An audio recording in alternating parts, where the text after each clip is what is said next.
சொந்தமாக தொழில் தொடங்குறேன்னு சொன்னோன்னே உனக்கு நான் சப்போர்ட் பண்ணுறேன்டா, உனக்கு முதல் கஸ்டமரே நானாக தான் இருக்கணும் அப்படின்னு சொல்லி ஆதரவு கொடுத்த அண்ணனை வாங்க வீடியோவில் பார்க்கலாம். உங்களோட கருத்தை கமெண்டில் சொல்லுங்கள். வீடியோ எப்படி இருக்குங்கிறத கண்டிப்பாக சொல்லிடுங்க. வாங்க வீடியோக்குள்ளே போகலாம். எனக்கு கங்க்ராச்சுலேஷன் சொல்லுங்க.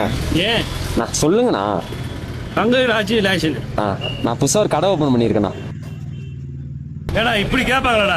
ஃபர்ஸ்ட் எடுத்தோன்னே மிட்டாய் கொடுத்து கேட்கணும். அப்படியாண்ணா? சரி ஓகேண்ணா, திரும்பி வரேன். அதனால சாக்லேட் எடுத்துக்கோங்கண்ணா. புதுசாக பக்கத்தில் கடை ஓப்பன் பண்ணியிருக்கேன். நல்லா இல்லை மகன், நல்லா இல்லை மகன்,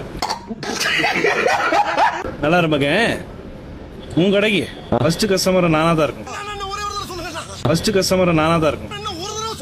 ஃபர்ஸ்ட் கஸ்டமர் நானாக தான் இருக்கும். யாருமே இப்படி சொன்னது இல்லைண்ணா. நல்ல மனசுண்ணா உங்களுக்கு.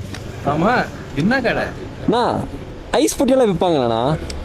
ஐஸ்கிரீம் கடையா? நோ, செத்தா பாக்ஸில் போடுவாங்கல்ல ஐஸ் பொட்டி. அண்ணே மறக்காம வந்துருண்ணே. சாவடிச்சுட்டு ஓடி. அப்புறம் மக்களே, வீடியோ எப்படி இருந்துச்சுன்னு மறக்காமல் கமெண்டில் சொல்லுங்கள். நெக்ஸ்ட் வீடியோவில் சந்திப்போம். ஓகே, பாய்.